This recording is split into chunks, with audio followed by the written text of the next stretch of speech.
think a lot of people don't realize they're living in a place where they've overpaid for a brand name. In the United States, California, New York, perhaps in particular, other European countries, they have a brand. They've developed a brand. They are the Pradas, the Louis Vuittons, the Guccis, and that's fine. But I know a lot of people who come and say, well, why would you spend so much money on a wallet? You can get a wallet for $10. I say, well, why are you paying 50% of your income in tax to live in a country that's a name brand when you could live somewhere that has better roads, better services, nicer people, and pay 0 or 5 or 10%? You're listening to the Ecommerce Influence Podcast with Austin Bronner and Andrew Foxwell. If you want honest, transparent, and tangible results that deliver lasting value and revenue, this is your podcast.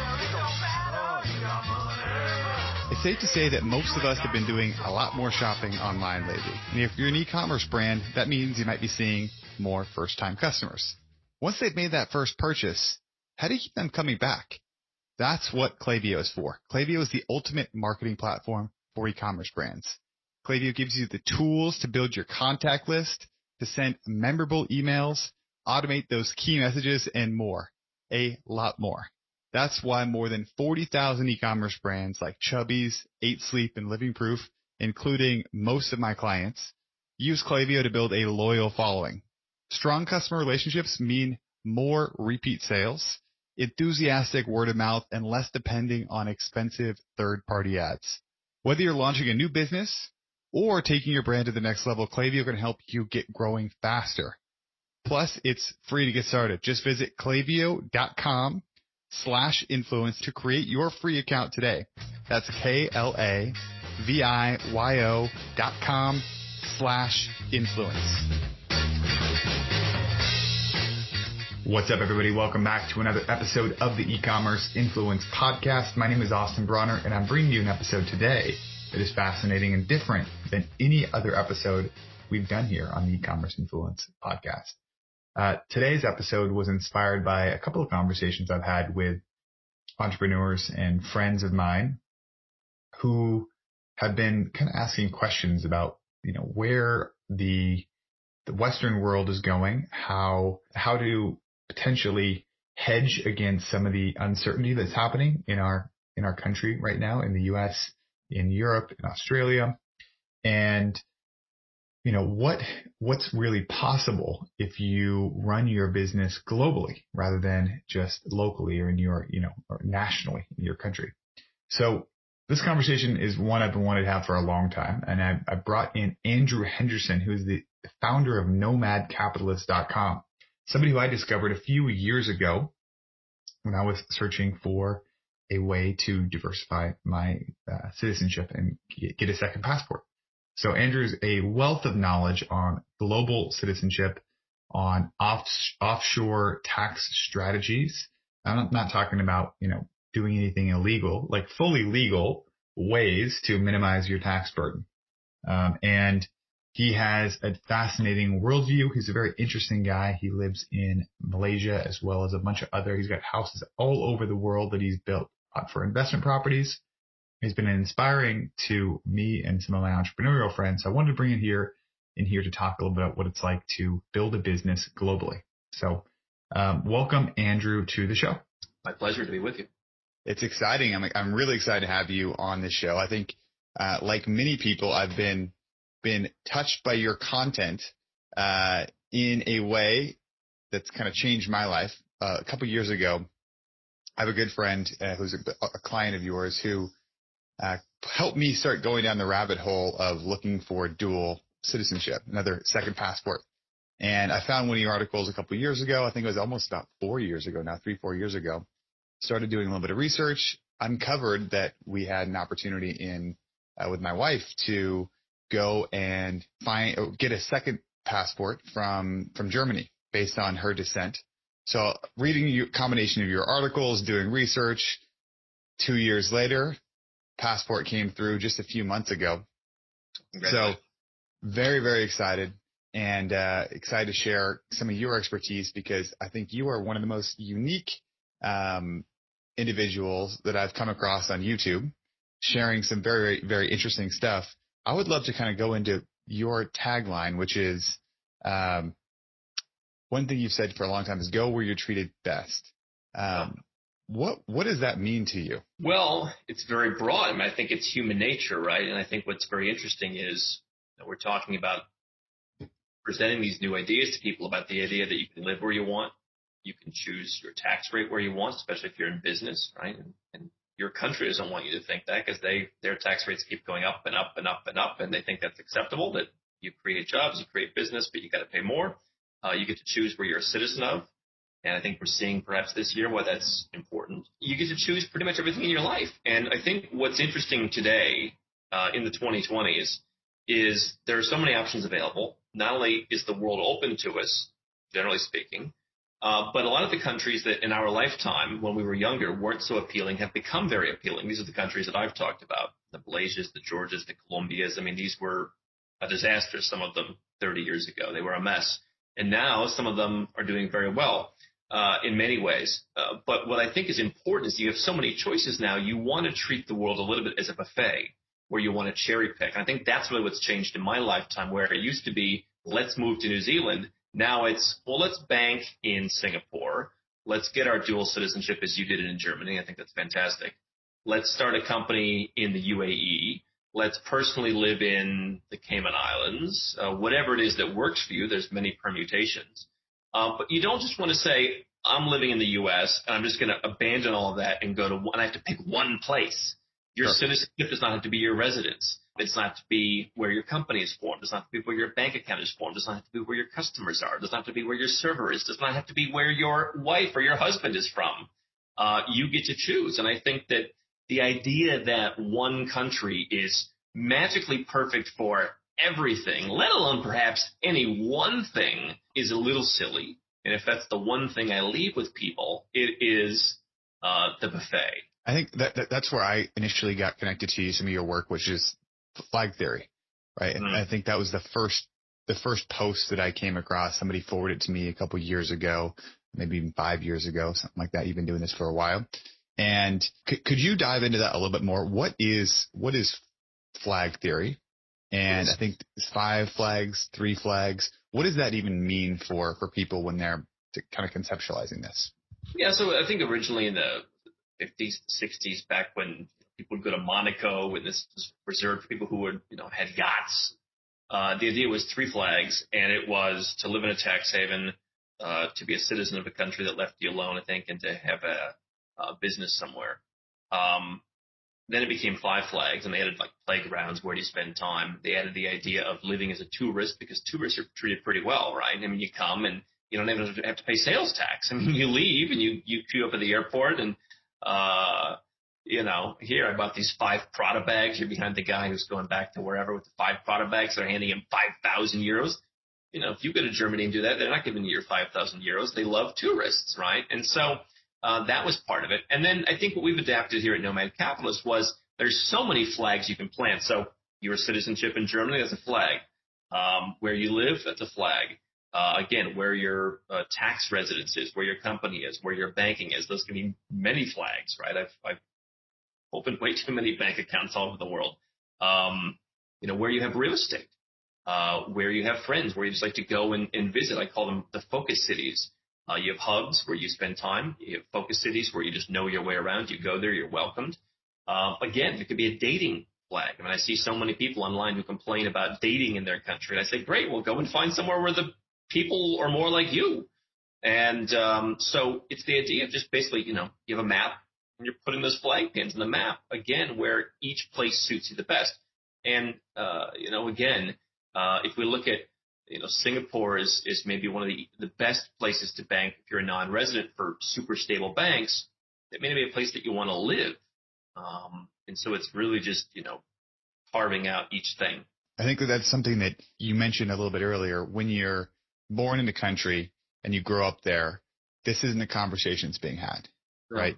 It's not at all. And I think we're at an interesting point right now where, we're recording this. We're kind of middle of September, and we're going into a very, very large election period in the U.S., right? And many of our listeners are going to be in the U.S. And if you're not in the U.S., also influenced by what happens in the U.S. because it's such an outsized stamp on the rest of the world.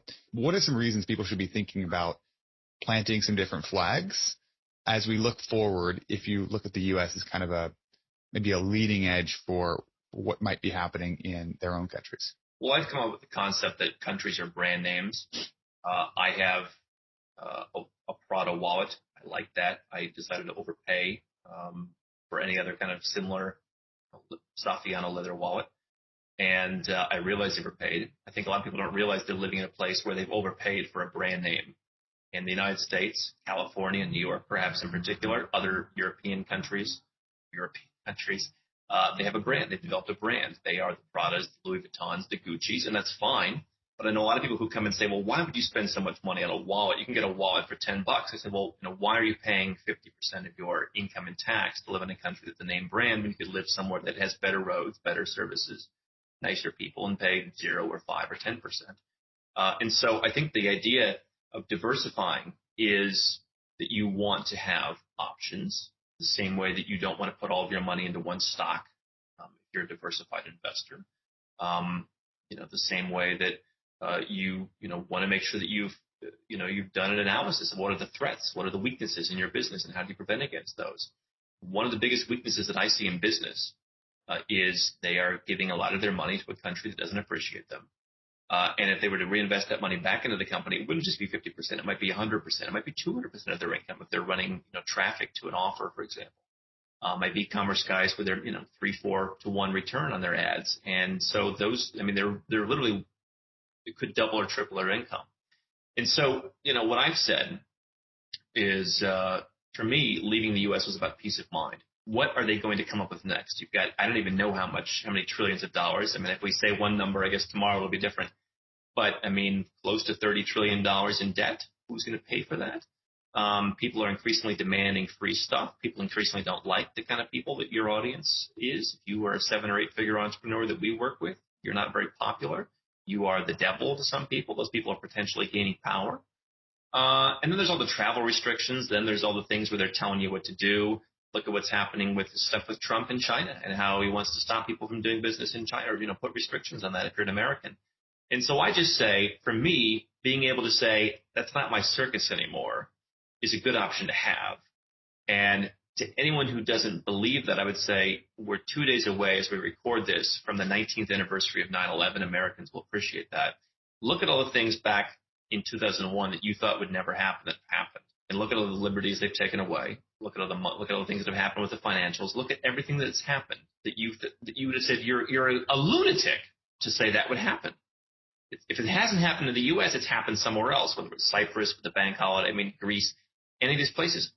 Next thing, maybe they take money out of your retirement account. That's happened in countries. So this is the playbook for the Western world, and I want the option to say, I'm out. So when you say I'm out, right, I think sometimes people think, okay, we're out for good. But one interesting thing that you've talked about, and one of the things that I've appreciated about the way that you've shared some of this information, is that you're thinking about it from a tax perspective and a lifestyle perspective, right? Where you can minimize your taxes and maximize your lifestyle by choosing a place to hang out and choosing a place to headquarter your business, go offshore, all these different things. When you think about, what are some of the biggest misconceptions about offshoring a company? Well, number one is it's the issue that we were just watching, Mrs. H and I, my wife and I were watching a show the other night, one of these old spy shows. Oh, he's moved his money to a numbered Swiss bank account. That's not a thing. We're not talking about hiding money. We're not talking about illegality. If you're an American, you have a foreign corporation, you're going to file Form 5471. There may be other forms you have to file depending on what you're doing. If you have bank accounts as a U.S. person, you're going to have to file forms for that. You have to report that. We're not talking about hiding money. This is, that's the thing of the 80s. This is not the Wolf of Wall Street. So that's number one. Number two, there's a misconception, I think maybe kind of a bookended misconception, where either Americans can just leave and never pay again. That's not true. Americans are taxed no matter where they live on the basis of their citizenship. The only way out of that is to no longer be a citizen. And so therefore that you can just leave and everything's perfect. If you're an Australian, if you're European, whatever, for now, they're trying to change that in some countries, but for now you can just leave, go through the laborious process of leaving and then choose somewhere else. The other thing is, Americans can't save money because of that citizenship-based tax. Well, no, you can dramatically reduce the tax that you pay. Again, Joe Biden wants to raise the amount of money people overseas pay. It still will be a lot lower than being domestic. They can change the rules. That's the problem with being American. But you can go overseas and you can save money. And, I think that those are probably the two biggest misconceptions. Could you dive into a little bit more? I think not everybody understands exactly what happens so as an American versus a European or Australian, what are some of the differences taxation wise for somebody who moves outside the country? Well, basically, everyone has what's called a tax residence, right? So if you're a British citizen, for example, and you move, I've got a guy right now who moved to Thailand. He's spending the requisite amount of time in Thailand, or in some cases you make an investment or whatever it is that qualifies you. Generally, it's time on the ground in some capacity. You become a tax resident, and that's basically when you follow all the other steps, the UK just leaves you alone. They say, okay, great, you've done all the steps to leave our country, and now you've set up some operations in that country. That's your tax home, and so you've left here and now you're there. In the U.S., it is always your tax home. And so when you're from the U.S., that follows you everywhere. Now, the cool thing is you have a lot of flexibility where if you want to be nomadic and you just want to every 2 weeks be in a different place, as long as your time in the U.S. is pretty minimal, you can be flexible. And you don't have to go and spend, more time in one country. But you always have that hanging over your head. You always have the reporting requirements. And now they've changed it to where you're generally going to pay something. There are some people who can get away with not paying anything. There's a lot of different rules now because it's become rather complicated. But, you're going to pay something as an American being overseas. How little it is up to the factors of your case. But there really is no such thing as just the IRS ever leaves you alone. Yeah. So if you're looking at this from the perspective of a Australian or European, would you consider that those countries both to have an easier time to be able to implement some of the strategies that you talk about? Or is it really doesn't matter on that? It's purely just going and putting in the work?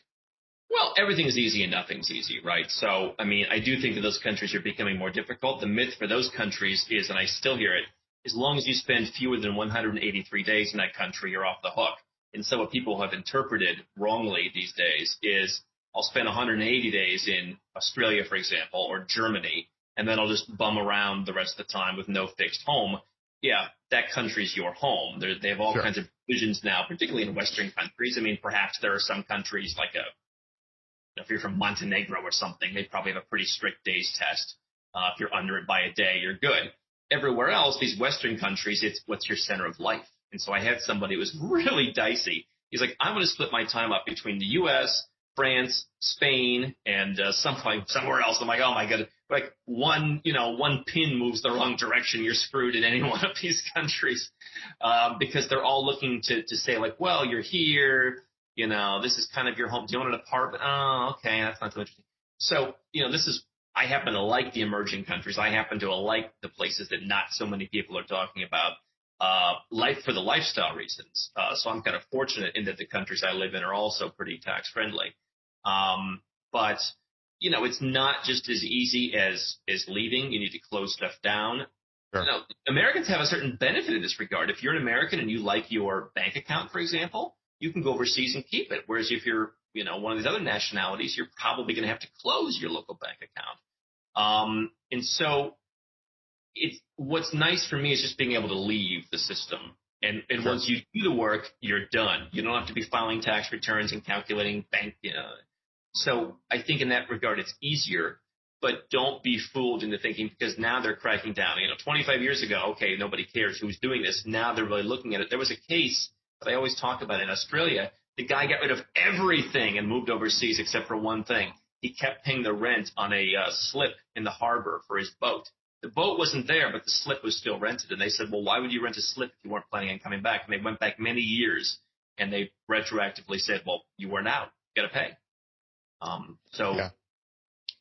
So it does make it challenging, and there's a lot of questions to answer, and just a lot of seems like more bureaucratic stuff to get through to be able to ensure that you're doing things safely and have this kind of go through this process. Well, one of the things you've talked about on some of your YouTube videos, you got a great YouTube channel, is investing in real estate and doing that internationally. And I think, in the States currently, one of the things that's been interesting, and this has been happening, I've got clients in Australia, and I think it's in most of the Western world right now, COVID was initially thought of as potentially an opportunity to decrease real estate prices, and then make me an entry point.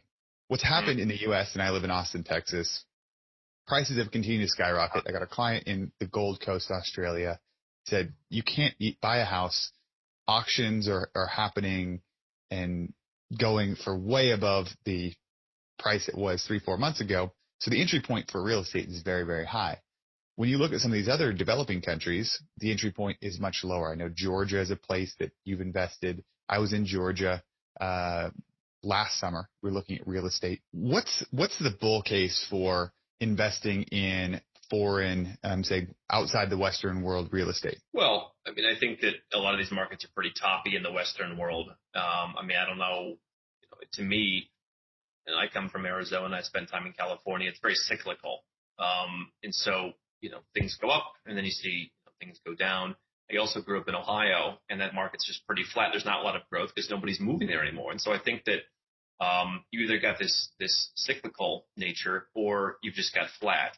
And so, my idea is you're buying properties in undervalued markets that have yet to be discovered by some people. In some cases, many frontier markets are generally uncorrelated. So when chaos happens elsewhere, they generally keep moving along. It could be a potential currency diversification play. And you've seen in the last 3 to 4 months now, I mean, the U.S. dollar has just done very badly. It was a great opportunity. And I was telling people at the time, during the peak of COVID in March, April, May, the dollar was reigning supreme. And now it's doing very poorly. And you could have picked up these currencies by buying real estate, among other things, to get deals. In other markets, like a Georgia, as you mentioned, like a Cambodia, which is a frontier market that I like that hasn't seen negative growth in something like 27 years at this point, it is in the U.S. dollar, so you don't have to do that currency play. But I think that when you look at property that's in a city center, and I have a friend who does property in Phnom Penh, Cambodia, he's a little group that he gets together, and they have a couple $1 million. They buy apartment buildings. He's buying one right now next to the Royal Palace in the center of the capital city in this country where the Chinese are descending on. They're trying to make it the next Macau, and at least on the coast. And he's buying stuff for $800 a meter. That's like $75 a square foot. These apartment buildings that are rented to expats, like beautiful apartment buildings. And I mean, it's 1/30th the price of New York City, and the yields are higher, and the taxes are lower, and the regulations are lower. And if someone stumbles on a banana peel in front of your building, they just stumble on a banana peel in front of your building instead of owning the building. And so I look at that. And by the way, you can also get residences and citizenships from buying in some of these countries. So all in all, I think there's a lot of opportunities. Well, on the flip side of that, what are some of the challenges that you face? Do you have to go to all these countries to be able to purchase the real estate? Would you recommend that? What would you say are some of the challenges that you face with some of these frontier markets? Well, I mean, what he's done with his fund is to basically handle that for people. Because, yeah, I mean, in Cambodia, I've been through that process once on my own. It is a bit laborious. You got to go there, do your thumbprint. And so certainly in Asia, I mean, it's a bit more of a different culture, and you want to be careful. I don't think in all these markets they take advantage of foreigners as much, although certainly the issue is gringo pricing. I'm not really in the real estate business just for the real estate business's sake, but people who want to get residences, want to get citizenship, they want real estate as part of a holistic plan. And then if they're U.S., they want to make sure that U.S. Tax situation with that real estate is handled. It's actually one of the two things you can buy that's not reportable to the IRS offshore legally is the income is, but the actual property is not. Interesting. And so, but anyway, we have a whole little real estate department, and we're getting stuff sometimes 30% less. People will bring us something. In Georgia, for example, I found this construction project. I said, you're paying 30% too much because the market is opaque. There's not Zillow. There's not any of these websites. Sure. There's not an MLS in many cases. There's not any kind of record. It's just people just know where the market is going. People get a feel for it. I've been in Georgia for how many years? A lot of years, half a dozen years, I guess, looking at properties. I have 2 good real estate agents. 2. I went to Mexico City. I spent 2 weeks. I found, I was shaking trees and they were falling out. That's a pretty good market, actually. And the peso has gone down. But in a lot of these markets, it's very opaque and there's not a lot of smart people. Yeah. And when you look at, like I was in Georgia last summer in Tbilisi, it's a beautiful, beautiful city. Yeah. Food is incredible. Oh, yeah. Some of the buildings, these older apartment complexes are truly beautiful. I mean, it feels like I remember being there in one of the squares, and I was like, I'm in Europe, but I'm not paying European prices. Mm-hmm. Nowhere near. It's incredible. I mean, I was talking to somebody about, I own a home in Tbilisi. I didn't really pay that much for it. I renovated it. It's beautiful. I'm very happy with it. And I guess if I had to go and live there, property tax is zero because you don't have income coming from Georgia. My utilities, okay, so I'm not there right now. I just checked my bank account the other day. They took out 82 cents to pay the electricity bill. I think the gas bill was like 32 cents or something like that. If I wanted to rent that out, the tax is 5%. Again, if I'm an American, there's some other complications. But I could probably live a pretty nice life there for $1,000 a month. And if you put your money in the local currency, you get 10% interest on money in the bank. So there's a little bit of inflation there, but it hasn't been terrible. And so, I mean, imagine you could put a couple $100,000 in the bank, pull out the interest on a monthly basis, live. And I'm talking, by the way, I mean, I don't like to be scraping by. I'm talking dinners out. I'm talking steaks. I'm talking the great Georgian wines. I'm talking you're really not wanting for, I mean, maybe you're not traveling internationally, but you're living like a king in Georgia probably for $1,000. So I think that's an opportunity. And I'm not a guy who tries to cheap it out, but I do like that kind of safety net. It's very interesting. Taking the opposite side of this is that I've got a lot of listeners who have families and they've got a wife and kids or a husband and kids. Traditionally, when I've looked at this opportunity to go live internationally, you typically have a lot of single men that are moving around. That's the stereotype. What have you seen from, obviously you work with families with also single men, single women who are doing this. What's kind of the minimum option here, or what do you see families having more success with this plan? What are they doing? Well, I think they're, number one, committed to doing it, right? I mean, we're entrepreneurs. I mean, I think that's the number one thing. Is there a way through? Now, sometimes I think the entrepreneurs I work with, there's too many ways through where I'll say, here are literally, I was just telling the guy yesterday, you've got two options. You're stuck in this country due to COVID. Get out immediately or pay tax. I'm sorry, there's no third option. You can argue with me, but I'm not the guy who does the taxing. Yeah. But in the case of moving, there is another option. And so, I created a thing for people who are more mobile called a trifecta, where you have homes around the world. They can be rented, they can be owned, and you split up your time among your, in this case, 3 bases. But if you're a family, I do have some families asking about that, but what they tend to do is they say, let's pick one place that's tax friendly, because again, if I'm going to be spending a majority of my time there, now I'm going to be on the tax radar, right? If it's France, now I'm paying tax to France. So I want to pick a place that's tax friendly or tax free. And so, they're basically saying, hey, let's do 9 months there, for example. And then maybe we'll travel the other 3 months. Or if you're an American, Puerto Rico is an option. I think a lot of people find it confining. They have added some more caveats to going down to Puerto Rico, and you're kind of stuck on Puerto Rico for the majority of your time. The benefit being you get lower rates in some cases, and you get more time in the U.S. But overseas, they'll say, hey, you know what, let's just commit to Dubai. Let's commit to Kuala Lumpur. Let's commit to Panama. Let's commit to Merida in Mexico, wherever, Tbilisi, just for example. And then we'll travel. But I think that, I see families doing it all different ways. And I've had a lot more families. I've had a lot more older people. I have more people than ever who are in their 60s and 70s coming. We've really had to learn to adapt to them. So I think that number one is I'll do it. I mean, we have people, a couple people, they're in their 70s and they're renouncing their U.S. citizenship to become, Caribbean citizens and go and travel the world. I mean, they're just deciding to do it. And so there's schools everywhere. There's kids everywhere. People are being educated everywhere. I think that's the basis we have to start from. And then just from there, if you don't want to be, flying all over the world, pick one tax-friendly place. Plenty of kids out here. It's true. It's true. And I think it's one of the things that people don't realize is how valuable that experience can be for kids. I moved after graduated from college. I had a Fulbright scholarship to Macau, China. I lived in Macau for a year. And the director of the English language program at my university, who was my boss, her adult children were living in Macau near her in their apartments, but they left Indiana to go move to Macau when they were in first year of high school. And, talking to them, they became some of my best friends there. They talked about how devastating it was to leave Indiana when they were 13, 14 years old. But it was only devastating for 6 months because they look back on that as the most transformative experience that they had. They were like playing sports in Indiana. baseball and football was their life. And then they moved to Macau and they realized the whole world opened up to them. And that experience was so transformative that it's changed the way that they look at the world. They no longer think of themselves as just from Indiana. They are now look at themselves as citizens of the world, and their experiences have led them to make different choices. And I think that's one of the most valuable things of starting to take a step back and think, where can I go? And I think often, in the U.S., we're fixated on state to state moving because it's easier, right? And there's a lot of people that talk about moving to Texas, and I moved to Texas from New York, and that was it's tax friendlier than New York City, but it's not the same as a tax friendly country, right? Very, very different.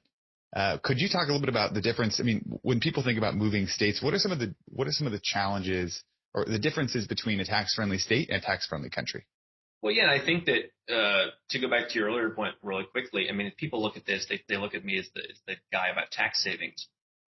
For me, it's about lifestyle improvement. It's about social improvement. It's about a whole lot of things that I think are a lot better. There's a few things I don't get. I ordered a package 2 weeks ago, and it's still on its way. It wouldn't happen in the U.S. But, for me, that's a reasonable trade-off for more money, more freedom, better interactions, better weather potentially. But, to speak to state, yeah, I've talked about this for a while. People say, well, how am I going to uproot my children and move to Costa Rica? But you'll uproot your children to move from New York to Texas. And I imagine, I kind of think back to that Seinfeld episode where he talks about how the pilot keeps saying, we're late, but don't worry, we'll make up the time in the air. And he says, well, if we're going to fly faster, why don't we just fly faster all the time? If we're moving, let's just go moving. Let's just go for it. And, California to Arizona, California to Texas, New York to Texas, you're moving, you're uprooting, you're changing, you're adapting. Maybe you don't know people in Texas. I think Grant Cardone talked about, I moved to Florida from California because the taxes were killing me, but you still have 37% federal tax rate if you're a successful person. And for as much as I think people have a safety blanket right now, you mentioned the election, I guess we'll see what happens, but people have this safety blanket about because Trump's in charge, he lowers taxes. If lowering taxes is your top tax bracket at the federal level, it's 37, right? 37%. You haven't lowered taxes a lot. I mean, that's still pretty crazy, right? So, and the other guy wants to make it 39.6. Now he wants to change some things. He wants to take the cap off Social Security above $400,000, which they've wanted to do for many years. So it's going to be more expensive for sure if you're a rich guy. But, this is not exactly a tax-friendly place to live, even if you're in Texas. By the way, and again, if you're the kind of person that we're talking to, make $5 million a year, this may not matter, but the property taxes are higher in Texas. They're not just inventing their own money down there. They're just getting it in some other way in some regard. So now in New York, I mean, you should see. You got both. Yeah, I mean, I know a guy who's spending $50,000 a year for his house on Long Island, right? So, but, if you're moving, you're moving. Your kids are going to be fine. Your wife's going to be fine. Everyone's going to be fine. And I think you can find a place. There's 200 countries out there, basically. And I really just think it's a mental block. It is a mental block where if you can move from California to Texas, you can move from Texas to Puerto Rico, you can move from Puerto Rico to Panama. It becomes a little bit of the same. There are countries that speak English. And that is if you can generate income online, which again, most of the people that are listening to this podcast have their own business that they're running that primarily generates income in the Western world online, and then you can live somewhere else. What are some of the things that you've realized? What's the hardest part about living perpetually nomadic for you? Well, I think it's been less perpetual. I mean, I've been on a long-term journey. I've been studying this stuff for 13 years. I'm not an accountant. I'm not a lawyer. I'm a lifelong entrepreneur from 19 years old. And I woke up one day and realized I'm paying a lot of money in taxes and I'm not happy here. So I had both. Some people just have one or the other and they leave for those reasons. But, so I've been doing this for a long time. I left the U.S. almost 8 years ago. I renounced my citizenship almost 3 years ago, so I kind of closed that door permanently. Not a requirement.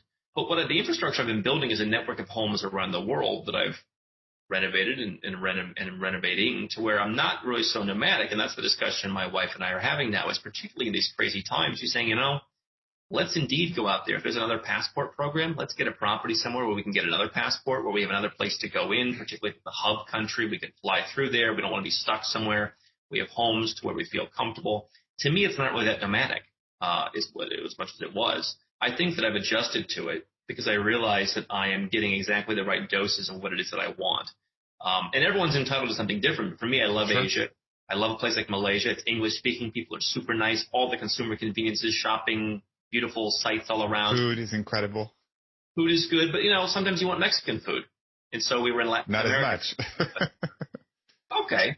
But, we like somebody, and I'm getting the quantities of what I like. I'm seeing the people all around the world. I have people in different parts. They come to see me sometimes. And so it's getting everything in doses to where you don't really feel it nomadic. Yeah. I've got a good friend who's been living a similar lifestyle to you for the last 4 or 5 years. And what he realized is he told me, he was like, I'm in a position now. He moves 3-4 times a year, and he's got a house in Japan, a house in Las Vegas. He's got a house in Turkey and a house somewhere else. And he said that he's gone this cycle with the seasons, and he lives in each one of these places for 3 to 4 months. And he realized one time he slowed down and he didn't move, and he was like, oh, this is kind of strange. Like, I'm not seeing my friends the way, like, I have a group of friends that I see, and that is my social life. And I'm seeing them as I move around. I thought that was quite interesting. He was like, I'm satisfied because my social life is taken care of as I move around to these different places that I build. By the way, you're from New York, right? I mean, I remember reading something, I don't know why this stands up, but I read something about Ivana Trump, right? Donald Trump's first wife, where she lives in New York. She's got whatever the penthouse is or something. I guess she's in the Hamptons part of the time. She summers in wherever, San Tropez, and then wintering in whatever the winter place is. People think, oh, what a great system that must be, right? Nobody asks, well, what about the kids, right? You winter in, Sun Valley, or you're in the Hamptons in the summer. And this is just different places. And so if you don't like Turkey, don't go to Turkey. I think Istanbul is a fascinating place. And so, yeah, you're getting all of it in. And that's what she's doing, by the way. But she's just doing it with the traditional places. Somebody asked me on YouTube, kind of a snarky comment, if you're so rich, I don't know that I've ever said that, by the way, but if you're so rich, why do you live in Montenegro? Because that's where I want to live. He said, why don't you live in France, the south of France? Because I don't invest in communist countries. So I think everyone gets to choose what's right for them. And I'm basically just saying, again, don't buy brand names unless you know it's a brand name and you realize you're getting what comes with that. Well, I think that we're seeing this happen right now in California and in New York, right? COVID has facilitated a lot of change, and it's facilitated a lot of people that have been in California for a while, and they've been tied there to their job. And one of the things that's interesting about the U.S. is that because there's no health care, it's typically tied to your employer, that you are now often tied to, you may be working in California with a big salary and your health care is there. So there's a double incentive to stay. COVID hit, and everyone's working remotely. And you're seeing people move very quickly out of these places where the trade-off isn't as compelling as it once was. Do I really want to pay the amount of taxes that I have to pay in California to live there if I don't have to live there for my job? No, not as much. People are moving and they're shifting around. I think it's very, very exciting. And I look at this and I'm like, what are the big trends over the next 5-10 years? I think I'm interested to hear your take on this. Right now in the U.S., it seems like we're at the low point for taxes. And I don't know what your thoughts are on this, but I don't see, you mentioned it earlier, the amount of debt that we have. Where do you see us going from here? Regardless of who wins this election. Yeah, right. What's going to happen? If you're making your best guess, being someone who studies this, where do we go from here? Well, I read all the papers. I read stuff from the OECD, which is the lobbying group for high tax countries. I read something the other day in Europe from the Green Party. I mean, sends chills down your spine. I looked at the Biden tax plan. I don't take positions on I'm no longer part of the U.S. system, so it's not really my business. And I'm not pro-Trump, anti-Trump, pro-Biden. I mean, I don't really have a horse in the race. But what I will say, number one, I look at culture. That's one of the most important things. You look at some of the countries that I talk about, and they may not have a constitution that gives you these rights, which, by the way, aren't respected in the U.S. Doesn't matter anymore. But they have a culture where they just leave people alone, just who they are. Or it's what they've decided to be on a business perspective of, here's what we're going to do. I mean, Georgia, I've become kind of buddies. Mikhail Saakashvili was one of the first presidents of Georgia. He's coming to speak at our conference next year. He basically came in. It was a disaster. It was basically from the communist era. All the taxes went out the window except a couple. The rates were slashed. It was enshrined in the Constitution. You can't raise them. And he established basically a pro-business culture, which this young generation of pro-European, pro-Western people believe in and, don't want to and really can't very easily change. Meanwhile, in the United States, the direction in the Western world, the direction is you, me, and the viewers are evil jerks who are leeching off of society. They pay half. It's not enough. They don't even get free health care. When COVID comes, they don't even get protected. Their passport, it's on par with Guinea-Bissau or something right now. You can't go practically anywhere. And so this is what you're paying all this money for? It's ridiculous. At least, Sweden, or somebody, give them some credit. But I think that taxes will go up.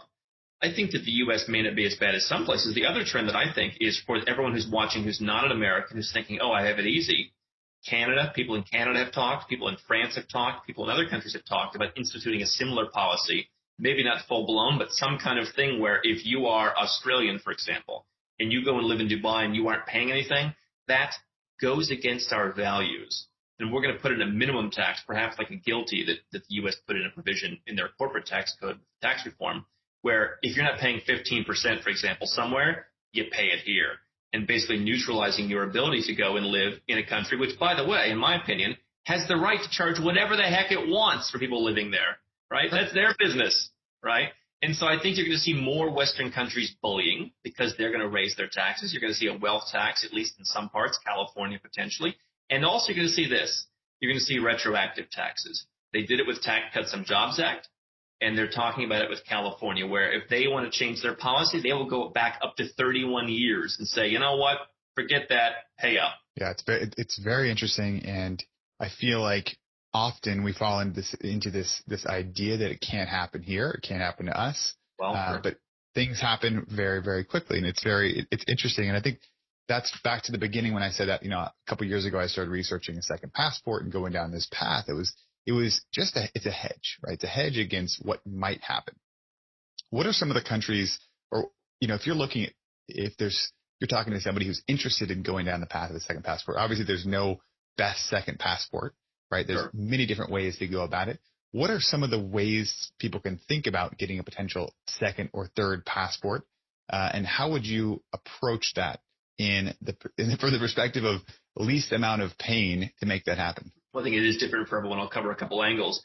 It can happen here. I've got a lot of people working for me in the Balkan region, in the Caucasus region. Yugoslavia wasn't such a bad place for, I guess, a while. Obviously, some problems, but it was livable. People there were not as miserable. And, do you think before that all happened, people were thinking it could never happen here when they were basically, they had to cash their paychecks and the money was draining. Faster than you can go and buy your food. So nobody ever wants to think it can happen here, but yet all the people where it already happened realized it can happen and they protect themselves. And I think that is part of the culture where, if you've seen it happen, you're more aware of that. If you've never seen it happen, there's a sense of being spoiled, which is why I've always liked as an entrepreneur people who go through adversity. And I always like to respect, that journey to learn from. As to getting a second passport, there's a couple main ways. You did it through descent. Now, if you're looking to, bounce out of the U.S. or your country immediately, that may not be the best option. I talked to my friend today, helped him get his Italian passport. It took almost 4 years. Italy is notorious for that. Not all of them are, but, in my case, I have one that I do qualify for. I've been collecting documents and looking for documents because City Hall burned down and I had to find it somewhere else. I've been spending 4 years. I finally found something. There's one letter spelled wrong. And they're like, we're not so sure. So that's a bit more of a risky option, depending. If you have Irish ancestry, they're pretty straightforward. If you help people get British, that's pretty straightforward. If you have parents somewhere, that's obviously a lot easier to prove. But that's one option. May not be the fastest option, but it's cheap. And it's a great passport. Germany, you can't do much better than Germany, at least until they start taxing you worldwide. Maybe then you can. But to your point, though, before moving on, it did take a long time. It was a lot of research to go back, find documents, Ancestry.com, going through all of this type of, we hired a lawyer. It was intense. It was a big thing. There was a lot of time commitment to get that. Again, great passport, but did take some time. And it's a thing where what people don't understand, because we've started helping people more with this, is all the work is up front. Again, look at my situation with Lithuania. It's been years, and I've just been looking for documents. And so once I have all the documents, it's $62, and you walk into an office and you just wait. right? That's not the thing you're paying people for. You're paying to make sure you can qualify. And sometimes along that journey, people find out they don't. Or in a couple countries like, Poland or something, they'll be like, no thanks. If you want something more quickly, and increasingly I've had, high net worth people who just want to go and make an investment and get a passport. Those have historically been donation programs in the Caribbean, $100,000 plus some fees for a single person. Families earn a lot more. There's a whole proliferation of that industry now where Turkey, for example, you buy $250,000 in real estate. You can get it not much in the way of fees. So that could be interesting. Not as good of a passport potentially, but that's pretty quick. It could take 4, 5, 6 months. You gather this many documents, but at least you know what they are. You're not, you know where to find them. And if you're a Westerner, we've never had a rejection for that. So it's pretty certain that you're going to get that. And then if you want to potentially bail from your country immediately, just say, I don't want to deal with this anymore. You're only 4, 5, 6 months away. If if it's worth the investment to you as an insurance policy, got a guy right now, he's got $50 million, right? I mean, what does he care about $100,000? I said, well, we can do this one, what I call fast track naturalization, where you get a residence permit in a country where you don't have to spend all your time. Maybe it's 1 week a year, maybe it's a month a year, maybe it's nothing for now. Within the year before you apply for citizenship, you do need to spend 6 months there, but it's not a huge commitment. Maybe it's 1 day every year for 5 years. What he said was, it sounds like a lot of work to take a trip twice a year for 3 years. Just pay the money. But you can buy real estate in some countries. You can put money in the bank. You can put money in bonds. You can hire someone. You can start a company and potentially not have to live in that country the way you would to be a citizen of the U.S., for example, right? You got to live there full time if you want to be a U.S. citizen through naturalization. There are countries, we don't really talk about them because the ones that do get talked about, everyone goes there and they ruin it. But you can do that, and that's a way to do it. Again, more cheaply. Let's say I'll put $50,000 in bonds and I'll wait 3 years. I'm not really out of money. Again, if the goal is I'm going to keep being a citizen of my country and just feel things out, I can wait 3 years, fine. But I have some people that come to me, Andrew, I'm a day trader. I live in the U.S. I make $1 million a year, and there's only one way out. Not being a U.S. citizen, because trading income is treated differently. So give me the St. Lucian passport and I'm out. Best ROI. So it really depends on the person. And usually, sometimes there is somewhat of potentially an unwinding period that has to happen. If you've got a business that's completely run in the U.S. or run in Australia or in Europe, part of the process is going to be a little bit of an unwind to figure out. I think also doing this, just the thought process of potentially moving internationally, can make your business stronger because it forces you to build more systems. It forces you to think about things in a different perspective. It's been awesome, Andrew. I love talking with you about this stuff. We're going to wrap up here. I want to be respectful of your time, but what are some, I guess for my last question, what are some questions people should ask themselves to figure out if this going international is right for them? Yeah. The first thing that I ask people is, let's just go through the numbers. If it's a numbers conversation, what's the gross revenue? How much are you keeping? What's the tax on that? Do you feel comfortable with that? What would you do with the money if you weren't spending it? Let's say you're paying, $250,000 now, and you could be paying $30,000.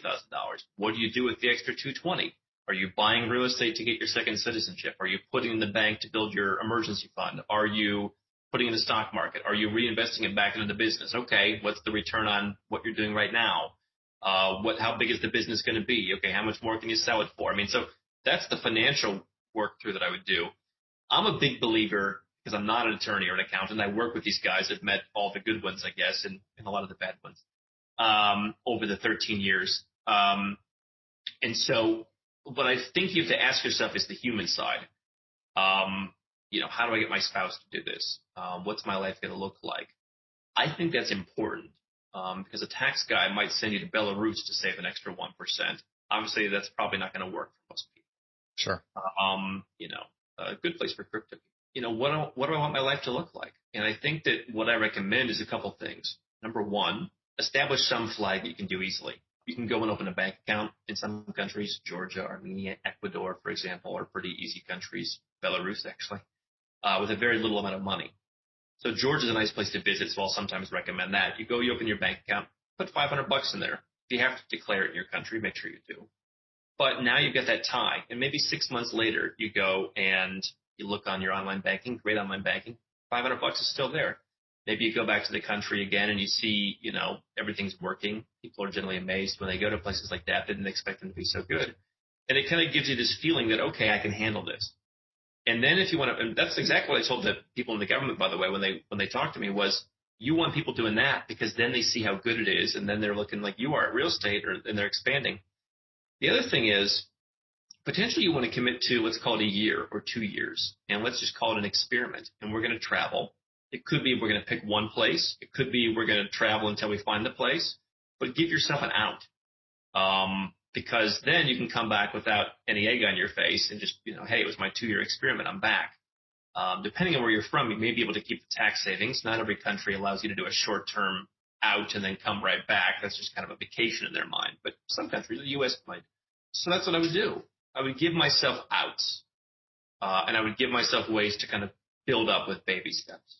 I think that's a great way to dive into it. I've got multiple friends who have done that, and from that experiment have gone all the way through, and now not fully renouncing, but living in different countries and having multiple bank accounts and running a business offshore. So if I could just say real quick, you know what it does, because you made a great point. It really opens your eyes because you've got a certain friction, right? If you live in Austin, Texas, everyone's pretty much like you. I mean, certainly there's some immigrants in places like the U.S., but people are kind of the same. And when you have to deal with a little bit of friction, people doing things differently, it causes you to evaluate your own beliefs. It causes you to evaluate your own processes. I'll be honest. I mean, businesses in the U.S. have better processes probably. That actually benefits you in that, if you want to go to Georgia to a wine bar on a Saturday night, they don't make you buy a bottle. They don't charge you a cover charge. It's pretty good for the consumer. But it causes you to evaluate, what is it that I need to improve? And I think it brings a lot of self-awareness, quite frankly, and business awareness that can improve what you're doing, improve your income. And I also think from a tax standpoint, I have a lot of people who say, you know what, I'm capping out at $1 million. I'm done, because why? Well, so I can give 52 cents of every dollar away. I think it opens up a lot of creativity. And it's also fun. It's fun. Andrew, this has been awesome. Where do you direct people if somebody, is interested in learning more? Well, I'll share with you 3 things. I mean, probably the best one that people like that are successful with us is the book, Nomad Capitalist. It's on Amazon. This is not going to tell you the best country in the world, as we talked about. I mean, there's no best country. It's going to kind of give you an introduction to basically 3,000 pieces of free content that I've taken the best parts, added some stories, shared some experiences, and basically tried to humanize the whole experience. So it's a good 200 and some page read to get acquainted. Diving into the YouTube videos, diving into the blog posts on our website. And I think if you do that, you'll see the more human approach that I take, and you'll start to ask yourself some of the questions from hearing my experiences and hearing the things that I'm seeing out here in the world. And from there, you can decide if it's worth it. And we have a website, and we have people who work with us, and something that you're ready for after consuming the information and feeling that you're ready, then we can do that. And then take that experiment. Make that 1-year experiment, plant a flag. Awesome, Andrew. It's been fantastic. Thank you so much. It's been a pleasure chatting with you. Great. And enjoy the rest of your evening over there in Malaysia. Thanks so much.